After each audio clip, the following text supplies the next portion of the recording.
I love teaching science in an art school. And I would say that our science department here is so strong. I've met so many students that come from Mr. Thebe, Miss York, Mrs. Hellman, myself, and they're all like, science is like my favorite subject in this school.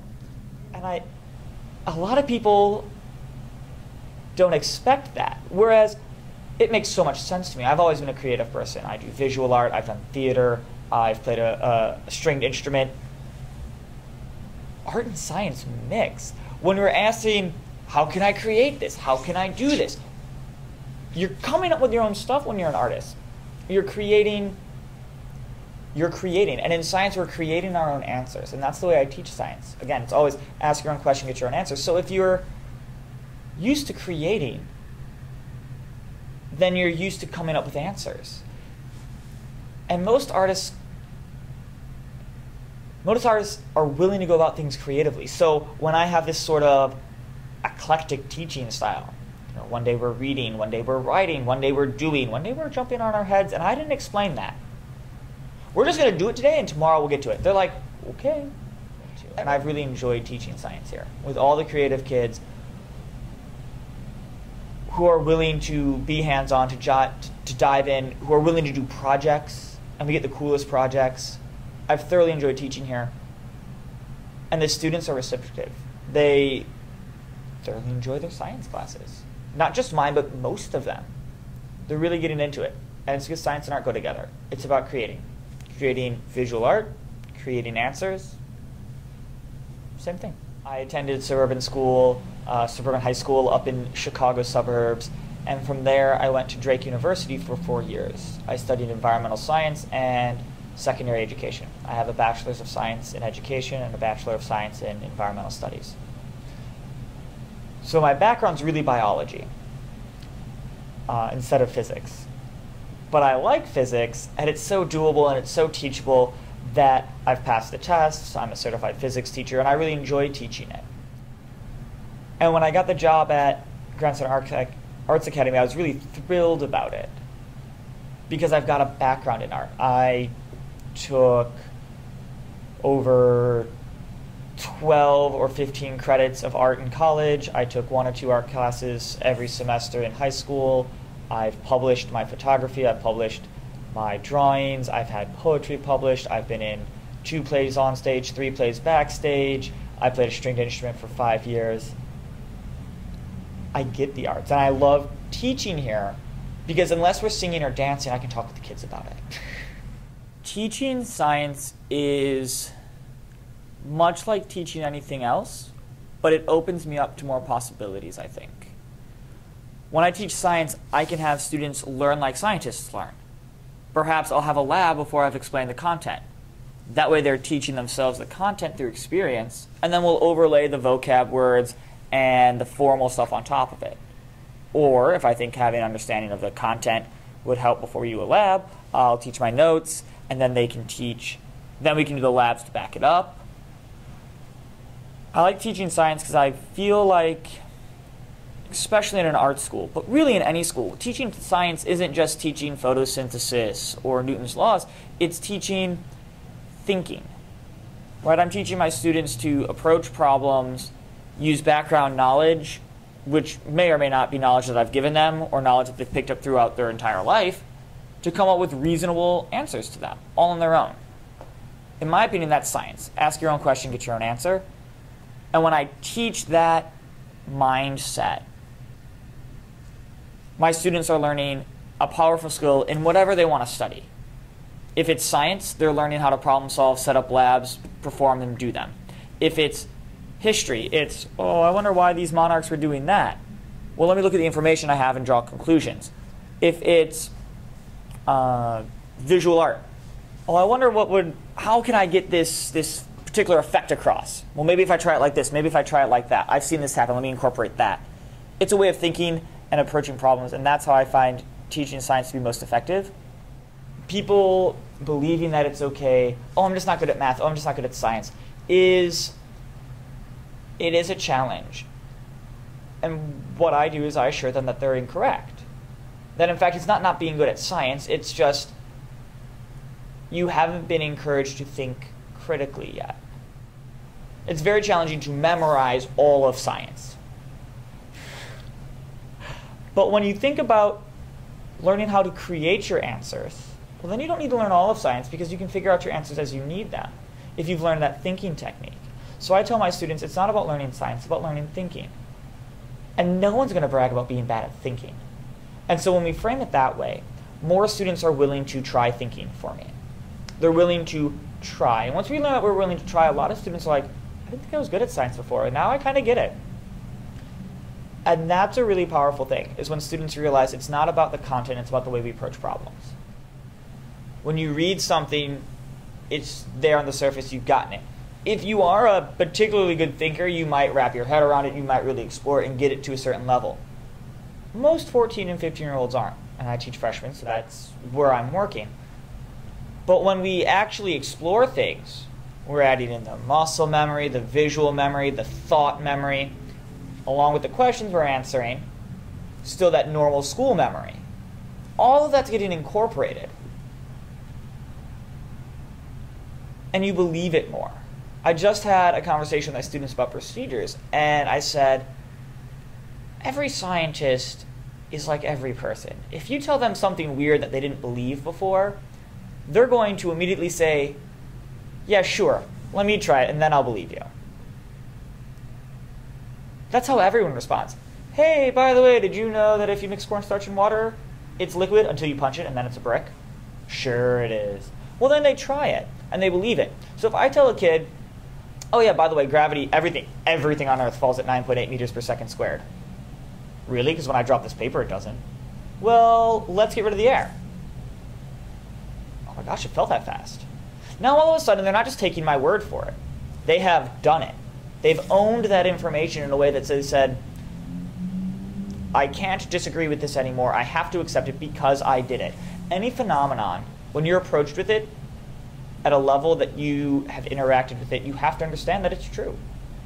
And from understanding that it's true, we can start to question why it's happening. Teachers, parents ask, well, how do I know that your classroom is going to be engaging? Because I don't want to be in a boring room for 6 hours, 2 days in a row. That sounds awful.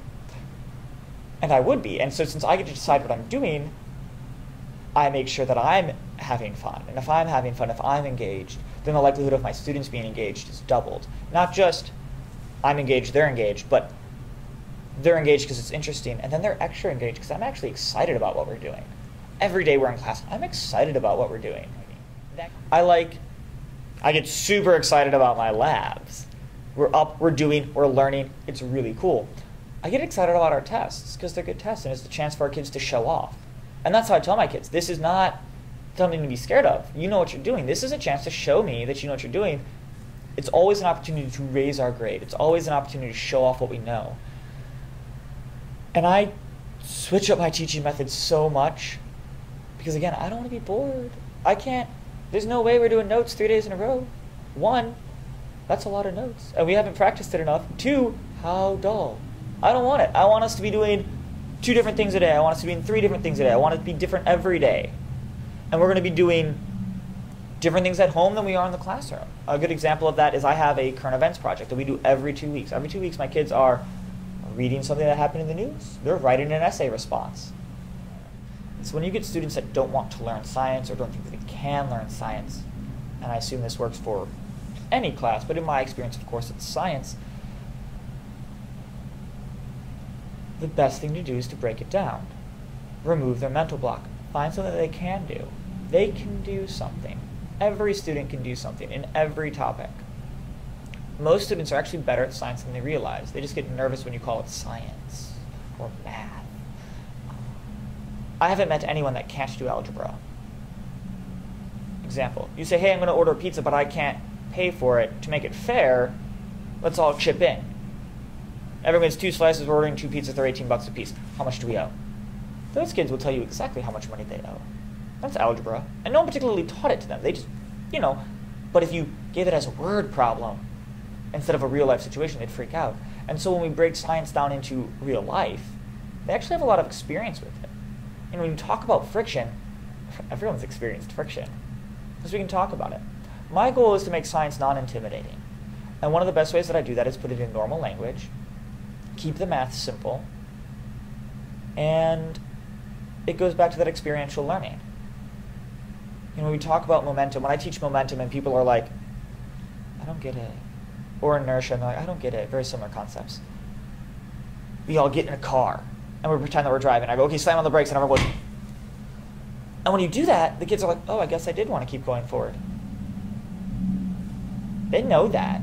It's just getting them to see that they know it. And so I show them that they, in fact, can learn science, and they, in fact, have learned science. I'm just going to make it the fancy way. And that's the best way to do it. I try to make my environment as energetic as possible. When students come into the classroom and know that I'm excited about being in my classroom, they're going to be more excited about being in my classroom. So the students are all given a set amount of material, the same material. And I think the most interesting part about this activity is how many different things they have.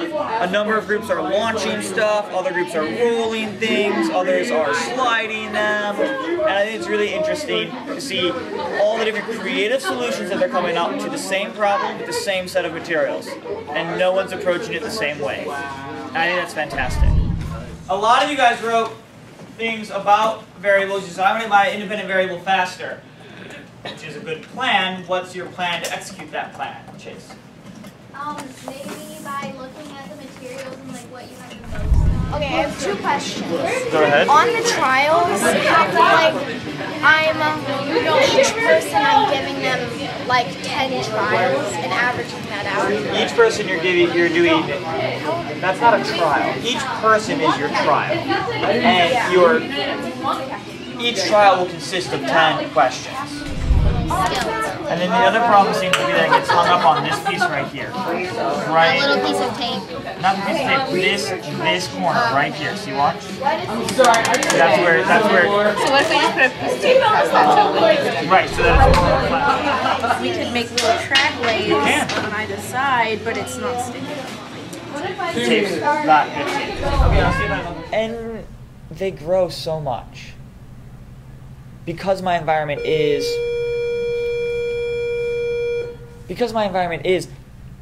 so open and most of them feel safe being themselves.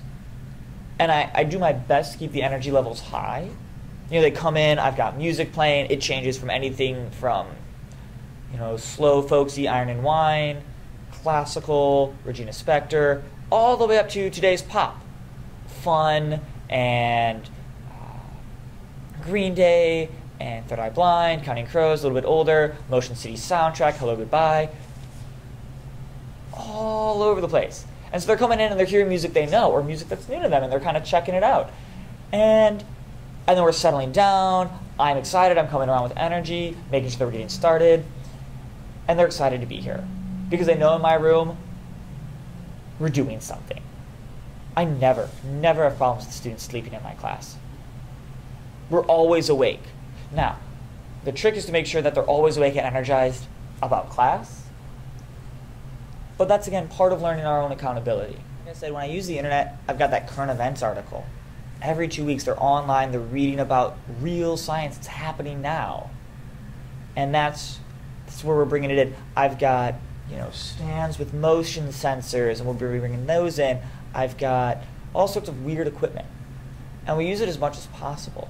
And sometimes it's weird equipment like, I got this from a science catalog. And other times it's, hey, I built this in my living room, and we're going to make it work.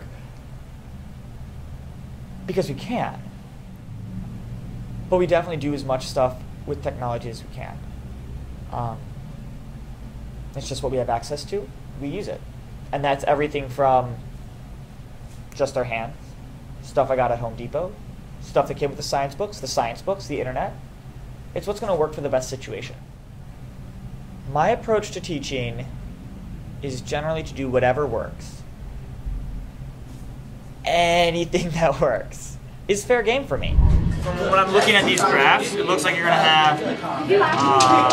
No, well, not exactly. These are just to see if this is like, these are control graphs. And then these are my main ones. This is... So are you going to do... Time. You're going to do time and remembering? So you have No, less comprehension. Define Remembering was too hard. Define how you're going to know about comprehension. Okay, so my plan was that maybe I could use like 3 articles from like one of your SAT books or something, and then how will they they answer come the question? with standardized, like 4 standardized questions that will show their understanding. And I don't always know it's going to work, so we always try it. And I'm really excited about trying things that I haven't tried before. And that excitement is key. The fact that I come into work, and I'm excited about coming into work, and I've always been excited about coming into work wherever I've been. But the 2 places that I've been most excited about coming into work, Philmont Scout Ranch, because I was living in the Sierra in the Rocky Mountains, and that was fantastic, and here, because I know that the students are going to feed on my energy, and that they want to do well, and that's really exciting. And so I come in and I'm excited, and we're going to try something, and the kids are like, let's try something. And then I'm willing to go with the flow, and they're willing to go with the flow. I've derailed lesson plans in the middle of lesson because something better came up. And the kids appreciate that. They recognize that I'm willing to teach them how they need to be taught when they need to be taught that way. And so we approach science as thinking, and they know that we approach science as thinking, and that I'm excited about thinking, and that everyone can think. I haven't met a student yet that can't think. They might think about different things, and we'll have to work that into science, but it's really exciting to do it. And since I'm excited to try so many different things, and okay, that didn't work, what can I do differently? We're always doing something, new. If you didn't like last class because it wasn't your style, you know that the next class will be, because I saw that it didn't work for you. And so we're going to come in and we're going to try it differently. And I think that that hits with the kids. They know that I'm working with them. I'm not working for them. They're not my boss. I'm not just working. Like, this is my job, I'm punching the time. I'm working with them. I'm looking at what they need, how I can deliver it, and what I need. And students that want to challenge themselves really get to challenge themselves in my class. And students that struggle get the support they need. It's a really exciting way to teach and learn. Sort of by the seat of your pants, innovating the challenges as they come up, but also having a really good goal. This is what we need to learn to do, always in the framework of how do we think about things. Not just in the framework of physics, but rather how do we think about things through the lens of physics.